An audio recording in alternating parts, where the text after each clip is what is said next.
Namco. Jeden z największych wydawców w historii gier wideo, dzięki któremu możemy zagrać w takie znane i przez wielu lubiane serie gier jak Tekken, Soul Calibur, Ace Combat oraz Pac-Man. Gry, na których wielu graczy zaczynało swoją przygodę ze światem wirtualnej rozrywki.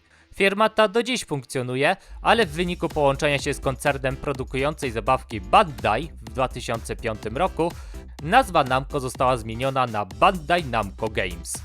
O tym, jak wyglądały jej początki oraz jaka produkcja pozwoliła jej zaistnieć na rynku gier wideo, dowiecie się w tym oto krótkim filmiku. Cofnijmy się zatem do roku 1955. Japonia. Na dachu domu towarowego w mieście Yokohama zostają zainstalowane dwa mechaniczne drewniane konie dla dzieci. W taki oto sposób swoją działalność zaczyna Masaya Nakamura, były morski inżynier, zakładając firmę o nazwie Nakamura Manufacturing z kapitałem początkowym wynoszącym $3000. Oto jak wspomina swoje początki. Początkowo zakupiłem dwa używane konie i spytałem się, czy pozwolą mi je ustawić na dachu. Sam obsługiwałem maszyny, samodzielnie je odnowiłem, polerowałem i czyściłem je codziennie. I również byłem tam, by witać matki z dziećmi, kiedy przybywali. W dość krótkim czasie rozszerzał swoją działalność o inne tereny.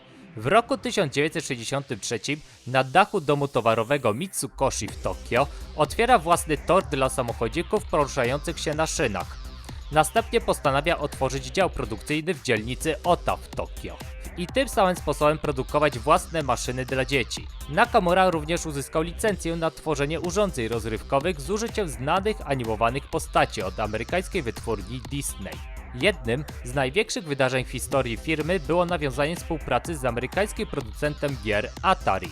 Atari, który zaznaczył swoją obecność w Ameryce dzięki takim grom jak Pong oraz Breakout, postanowił spróbować swoich sił w kraju kwitnącej wiśni. W tym celu szukał współpracy wśród japońskich firm, którzy byliby chętni wydać i dystrybuować grę Breakout na określonych zasadach. I umowę tę podpisano właśnie z Masają Nakamurą. I wtedy też nazwę firmy zmieniono na Namco, skrót od Nakamura Manufacturing Company. Nolan Bushnell, ówczesny szef firmy Atari, o swojej decyzji współpracy tak wspomina.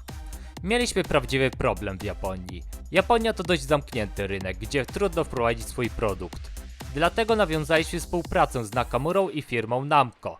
Był on chętny, by w pewnym stopniu zerwać z tradycją i zacząć pracować z amerykańską firmą, a naprawdę zarobił spore pieniądze na grze Breakout. Współpraca pomiędzy dwoma firmami układały się początkowo dobrze, gdyby nie jeden problem. Mianowicie jednym z punktów umowy był absolutny zakaz produkowania własnych automatów, co oznaczało, że Namco mogło dystrybuować tylko automaty, które docierały ze Stanów Zjednoczonych, a w Japonii, niespodziewanie, słynna mafia Yakuza zainteresowała się growym biznesem i postanowiła bezprawnie kopiować i stawiać własne automaty z grą Breakout. Masaya musiał błyskawicznie przeciwdziałać temu. Postanowił zatem samemu produkować i wystawiać automaty. W wyniku tego posunięcia Atari natychmiast przerwało współpracę z Namco. Ale to nie oznacza, że Namco przerwało swoją przygodę z grami wideo. Niedługo wydaje swoje pierwsze własne, pełnoprawne, wyprodukowane gry. GB, będącym ciekawym połączeniem flipera z Breakoutem, oraz jej druga część pod tytułem Bombi. Jednak to dopiero trzecia gra znacząco wpłynie na rozwój firmy, pokazując coś, czego jeszcze ludzie nie widzieli. I tak w październiku roku 1979 w Japonii premierę ma gra Galaxian.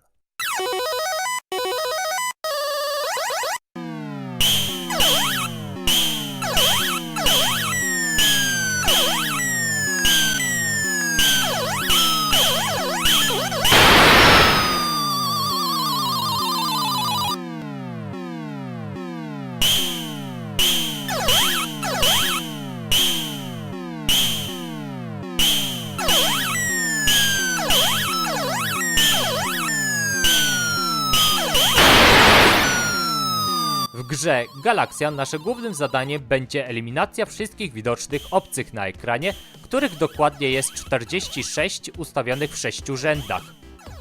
Cel prosty, ale jego wykonanie już nie. Otóż nasi wrogowie nie stoją w miejscu, ale poruszają się na przemian w lewo i w prawo. I do tego wykonują manewry polegające na gwałtownym szybowaniu w naszą stronę, przy jednoczesnym ostrzale. Jeden strzał bądź kolizja z latającym stworem powoduje natychmiastową utratę życia.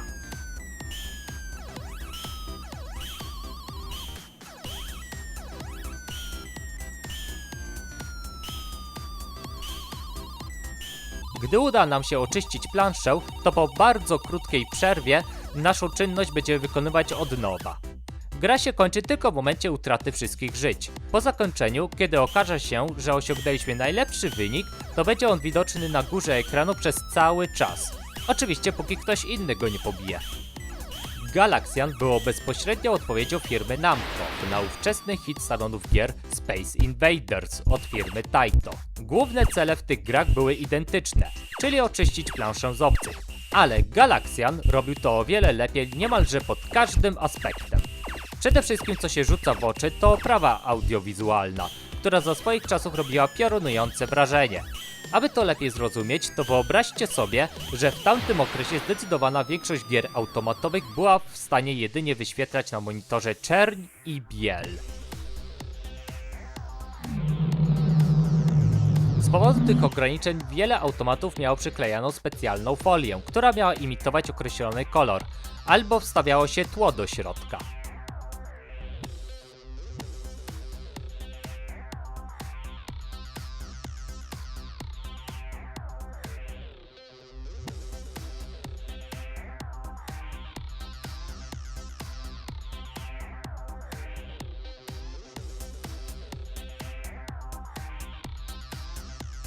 Dlatego wiele osób uważa, że Galaxian jest pierwszą w historii automatową grą, która wyświetlała kolory, ale w rzeczywistości już wcześniej pojawiały się produkcje, które to robiły, jak na przykład Indy 800,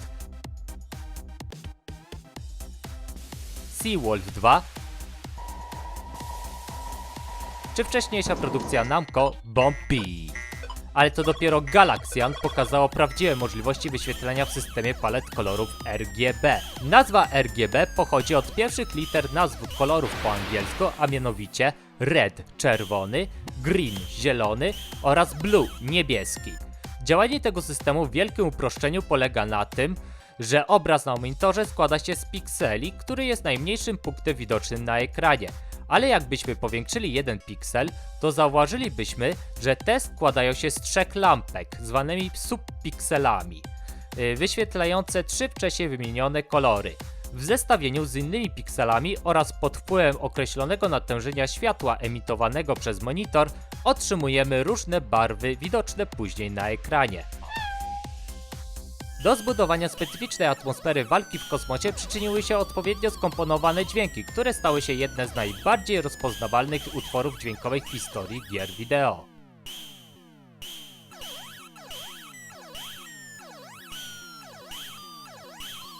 Kolejną rzeczą wyróżniającą grę Galaxian od Space Invaders jest przede wszystkim dynamizm podczas gry. W produkcji Taito akcja była wolniejsza. Gracz mógł za osłonami chwilę odpocząć i przemyśleć kolejny ruch. Natomiast w dziele Namco nie było chwili wytchnienia. Gracz musiał być cały czas czujny z powodu braku osłon i nieprzerwanie szarżujących z góry kosmitów. Dodatkowo zdobycie bonusowych punktów było trudniejsze. W tym celu trzeba było wrogów zestrzelić w chwili, kiedy lecą w twoim kierunku. A żeby zdobyć możliwie największą ilość punktów ekstra, to gracz musiał zestrzelić specjalny oddział obcych składających się z 3 jednostek. I to w momencie ich szarży. Podczas gdy w Space Invaders było to po prostu zestrzelenie pojawiającego się od czasu do czasu na górze latającego obiektu.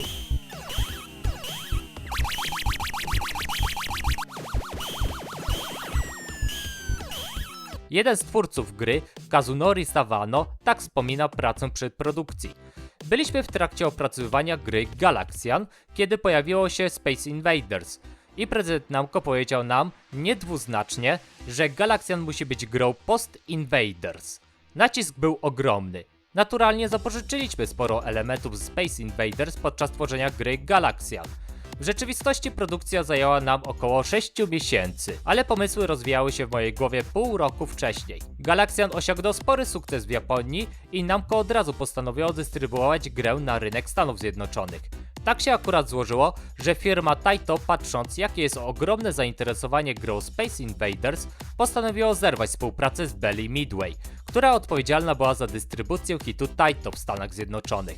Powodem zerwania było to, że Taito postanowiło od tej pory samodzielnie rozprowadzać swoje produkty i dzięki temu osiągać większe zyski dla siebie. Dlatego też Bally Midway szukało innego partnera do współpracy i wybór padł na Namco. Dzięki temu udało się sprzedać około 50 000 automatów. Był to niestety wynik gorszy od konkurencyjnych gier jak Asteroids firmy Atari oraz Space Invaders. Ale wpływ jaki miał na rynek gier był równie wielki co wcześniej wymienione produkcje. Sam autor Space Invaders, Tomohiro Nishikado, po zobaczeniu Galaxian w akcji wspomina: kiedy zobaczyłem jak płynne były ruchy w grze Galaxian od Namco oraz jakie kolorowe to było, myślałem wtedy, że Space Invaders przegrało walkę. Galaxian przyczynił się również do zmiany kariery zawodowej Donny Bailey, osoba odpowiedzialna za jeden z hitów salonów gier Centipede, która wcześniej pracowała w koncernie motoryzacyjnym General Motors. Podziwiałam grę Galaxian. Myślałem, że to było niezwykle piękne, powtarzające się wzory, te kolory i te nurkujące i zbaczające ruchy. Chciałem zrobić coś, co będzie dla mnie równie piękne. Galaxian dzięki swojej wymagającej rozgrywce przyciąga wielu entuzjastów, którzy chcieli ustanawiać jak najlepsze wyniki. Na dzień dzisiejszy światowy rekord wynosi 1 653 270 punktów i został osiągnięty przez Arta van Vlieta 27 maja 2009 roku. Zainteresowanie jakie wzbudzał Galaxian spowodowało, że konieczne było stworzenie wiele różnych wersji na inne platformy.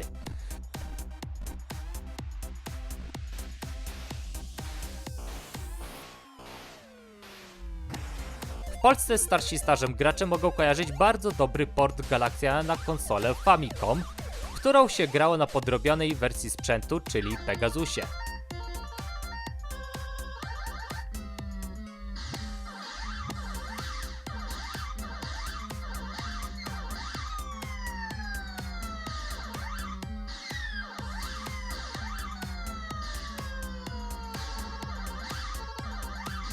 Oprócz portów, to również elementy z gry Galaxian pojawiają się w innych, nawet najnowszych produkcjach, najczęściej w formie symbolicznego żółtego statku obcych.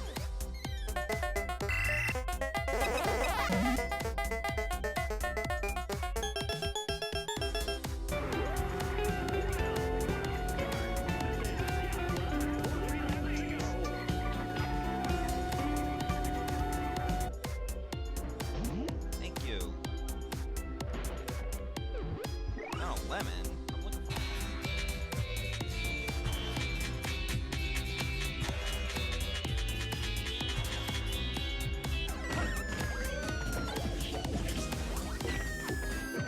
Namco dzięki grze Galaxian mogło dalej kontynuować swoją działalność i niedługo wypuścić grę na punkcie której świat oszaleje. A Namco stanie się światowym gigantem w branży gier wideo. Ale jest to już historia na inny odcinek.